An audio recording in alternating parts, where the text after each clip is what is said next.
Bora começar o programa e, infelizmente, a gente começa tratando do assunto mais falado no Brasil hoje.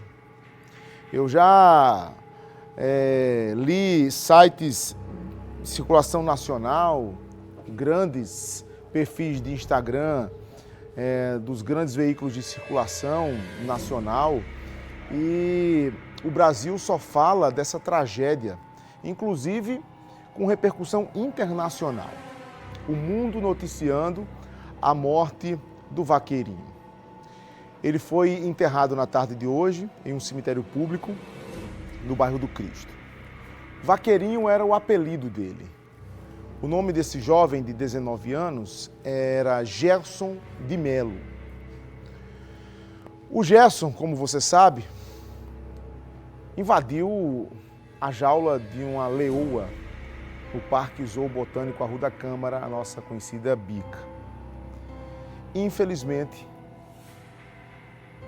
morreu devido aos graves ferimentos causados por esse animal. O velório aconteceu ontem e é uma história que eu conto para você, uma história que eu vou contar para você nesta noite, que é muito triste e que revela algumas faces. A face do abandono, um garoto que desde os 7 anos sofre porque foi abandonado, a face da negligência, sucessivas negligências, que, como eu disse, começaram desde os 7 anos. Na família, traços de esquizofrenia do lado do pai e do lado da mãe. E de acordo com a conselheira tutelar de Mangabeira, o Gerson nunca teve uma estrutura familiar. Esse vídeo que inclusive circula, pode mostrar o print da foto anterior, do vídeo anterior.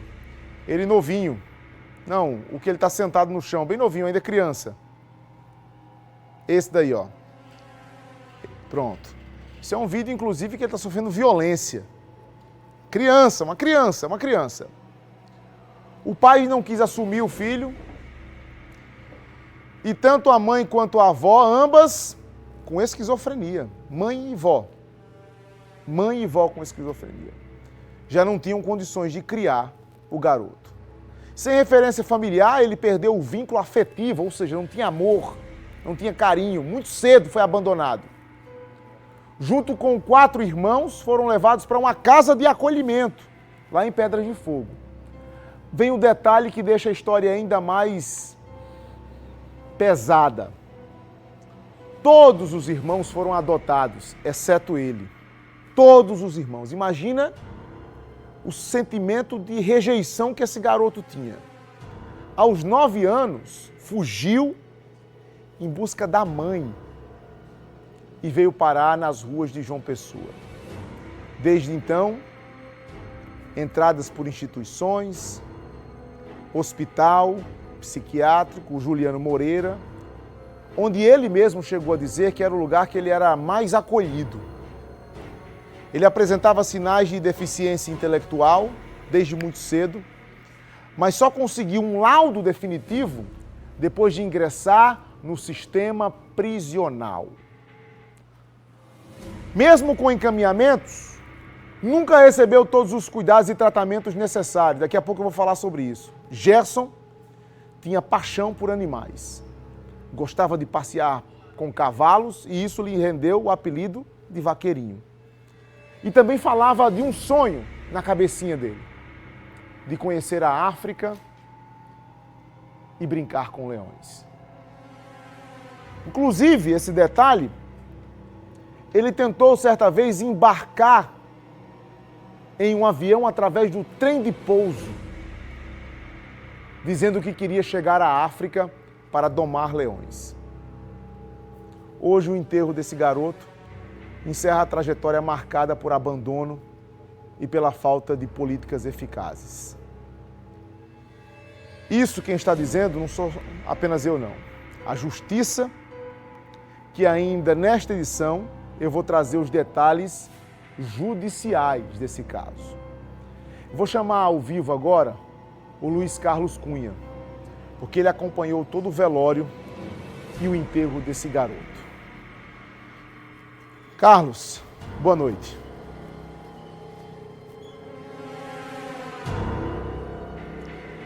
Boa noite, Fábio. Boa noite a todos que acompanham Cidade Alerta, Paraíba. É isso mesmo, muito chocante, né? O velório e sepultamento do jovem morto pela leoa na manhã do domingo ocorreu na tarde desta segunda-feira no cemitério público do Cristo Redentor. No local estiveram parentes, amigos, profissionais que acompanharam o tratamento psicológico dele, do Conselho Tutelar, além de curiosos depois da repercussão do caso. Muitas pessoas que não o conhecia fizeram questão de acompanhar o sepultamento, o velório e sepultamento do Gerson de Melo Machado, que era conhecido como Vaqueirinho, como você falou, que gostava de cavalos, porém ele não gostava desse apelido, segundo a conselheira tutelar, após, de forma pejorativa, depois que ele foi preso.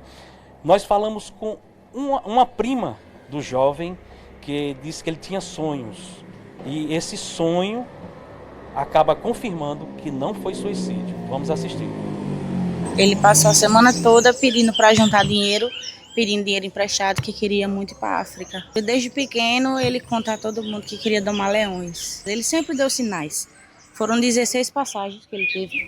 E dessas 16 passagens que ele teve, foram 16 tentativas de tratamento que ele nunca teve. Ontem, ele estava com a avó dele, tia Graça, e compramos biscoito para ele, refrigerante que ele queria, que ele preferia, e ele estava super calmo. Falou só assim: vó, deixa o portão aberto que já vou dar uma volta. E foi para a bica. O histórico da família ele já é bem aguçado, bem avançado. Então qualquer pessoa que acompanhasse ele iria entender, porque existe todos os trâmites para poder chegar naquela pessoa que é doente. Então por aí ele já teria que ter o tratamento, ele nunca teve. O único apoio que ele teve, a família, como todos dizem, não abandonou.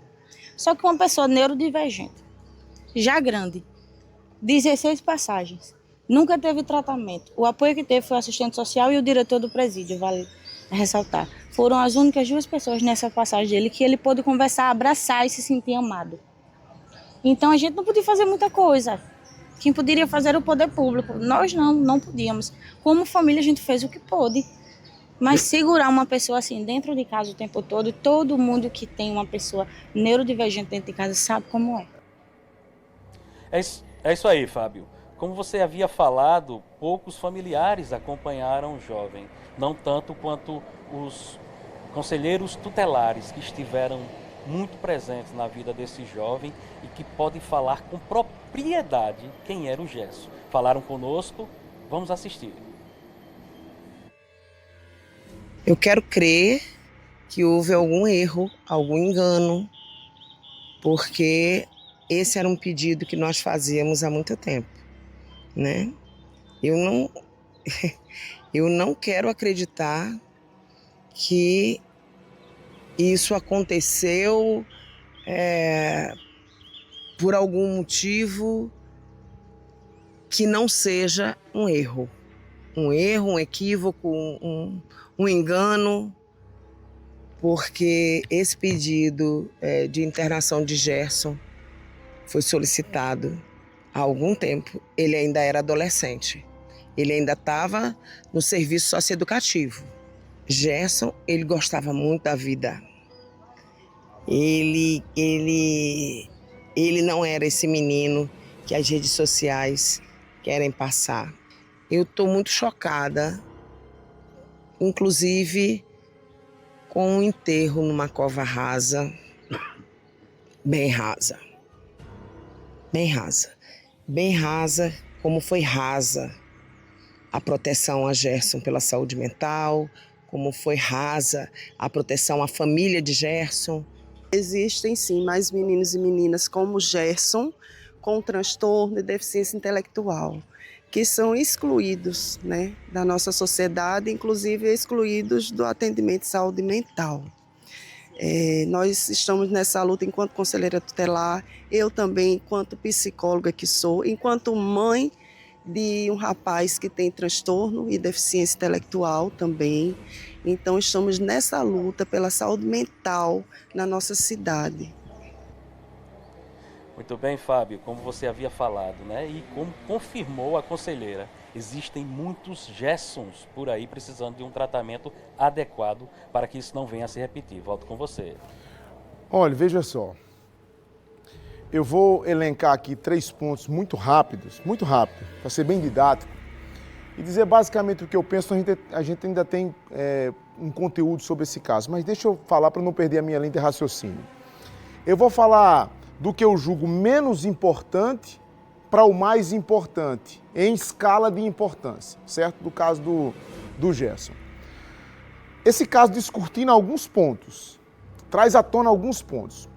O primeiro, na minha opinião, do menos importante, eu vou repetir, ao mais importante, certo? O primeiro, uma sociedade doente, certo? Doente. Porque, veja, eu fui impactado no domingo de manhã por vídeos, esses vídeos que estão circulando, de pessoas, Alexandre, que optaram por filmar o garoto escalando, subindo e descendo, e não tiveram uma atitude de chamar alguém, de comunicar ao parque, de chamar o cuidador lá da jaula da leoa, pessoas filmando e comentando, vai Valentão, ó, 1-0 para a leoa. Gente, isso é um absurdo, isso é um absurdo. É gente que valoriza o espetáculo da carneficina, o espetáculo da morte, e vira tudo um grande show de horrores. Essa sociedade está doente. Esse tipo de gente está adoecida. Tu sabia que um dos traços da esquizofrenia é você não ter empatia pelo outro, é você não se importar com o outro, é você não ter noção do que dói no outro, do que faz mal para o outro, tratar as pessoas com desdém, a pessoa ou você. Então a gente tem que cuidar para a gente não produzir, Steniel, uma sociedade coletivamente esquizofrênica. Porque me parece que a dor do outro não importa para as pessoas. Importa muito mais filmar alguém morrendo, sendo devorado por uma leoa. É um ponto. Segundo ponto que eu não posso negligenciar, eu tenho que falar. Gente, a segurança do parque falhou. Óbvio que falhou. Como é que esse rapaz entra no parque, escala um muro de 6, 7 metros, sobe num aparato de um telhado, anda, tem imagens aí à vontade, anda em cima e não chega absolutamente ninguém do parque? Ninguém do parque? Sei lá, para jogar uma comida para a leoa, outra pessoa entrar, jogar um tranquilizante na leoa, ela dormir, para tirar um rapaz de dentro que estava óbvio que não estava nas suas faculdades mentais normais. Eu fico imaginando se alguém desaparece desse parque. Se alguma criança desaparece dentro desse parque. Então, para mim, é óbvio que tem uma falha. Repito, eu estou elencando do menor para o maior. E o último ponto, para mim o mais importante, a falência do sistema de saúde mental do nosso país. Eu não posso admitir que uma criança que tem a primeira entrada com 7 anos e morre aos 19 anos não tem um tratamento. Como pode isso? Um garoto que tem 10 entradas no Roger, como se a cadeia fosse um tratamento para alguém que tem esquizofrenia. Lá no Roger, o diretor do Roger, acostumado a lidar com um bandido, olhou para ele e disse, ele não é bandido, ele é um doente mental. E a gente falha nisso. Cadê a saúde mental do nosso estado, da nossa cidade? Cadê o tratamento do nosso país? Aí eu chego no CAPS. Com todos os louvores que o CAPS tem. Mas o CAPS não interna. E eu vou internar onde? Medida judicial mandando internar o rapaz. A justiça vai oficiar quem? O próprio esquizofrênico? Para ele ser internado aonde? Porque a gente não tem hospital psiquiátrico público. Olha como a conta não fecha. Olha como as pontas estão soltas. Aí eu chego num gargalo. Ora, o cidadão é tratado no CAPS. O CAPS chega à conclusão que ele precisa ser internado. Aí eu pergunto, vai internar onde? Aonde ele vai ser internado? E quantos, Gerson, quantos vaqueirinhos a gente não tem vivendo essa mesma situação de rua no Brasil, na Paraíba, em João Pessoa? O Brasil devia estar neste momento não só horrorizado com a morte dele, que tem que se horrorizar, mas está discutindo saúde mental pública nesse país. Não fazer de conta que a gente tem. Se eu abrir os telefones aqui, Steniel, você vai ver o tanto de gente que vai ligar, que precisa de um tratamento psicológico, psiquiátrico, e não encontra no público. Para o rico, para eu seguir, é muito fácil. Você tem um filho que está com um problema, o rico vai lá e paga 20, 30 mil de uma internação. E resolve. E resolve. Agora o pobre, que precisa do público, que está perambulando na rua, vai esperar por quem? E olha só o laudo. O laudo da morte do vaqueirinho aponta rupturas na jugular. Certo? Rupturas na jugular. Ele entra na jaula da leoa. E aí ele tem rupturas na jugular.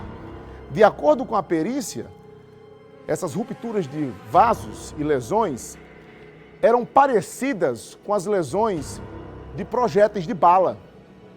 Para você ver a força e a letalidade que tem a unha de um animal desse. Aonde ela cravou as unhas no pescoço dele, ficou parecendo que era um tiro de 380. Veja o que diz o diretor do IPC, o Flávio Fabres. O local mais atingido foi a região do pescoço, a região cervical. Houve a ruptura de grandes vasos da região cervical, carótida e jugular, ambas foram seccionadas e as lesões eram semelhantes, inclusive, a projéteis de arma de fogo. Parecia projétil de arma de fogo, pela semelhança que a lesão, que a presa, né, o dente, causa na região do pescoço. Então, foi uma necrópsia bem peculiar. A gente está discutindo aqui por que não interna, né? Porque é uma política nacional, já de muito tempo. Os hospitais psiquiátricos foram fechados. Para eu passar realmente, que eu vou voltar já nesse caso. Não é o caso da gente se pensar, foram fechados por quê? Porque o tratamento que era dado não era humanizado. Então por que a gente não mudou o tratamento? Eu sou contra camisa de força, choque elétrico, que isso era dado nos anos 60, 70, 80, era desse jeito que tratava, aspas, um doido no Brasil. E aí a gente humaniza o tratamento. Mas será que a gente acertou em fechar esses hospitais? Será que a gente não estava errando simplesmente no tratamento e não no local? A casa de tratamento, será que não deveria ter ficado aberta? Daqui a pouco eu trago mais detalhes sobre esse caso terrível.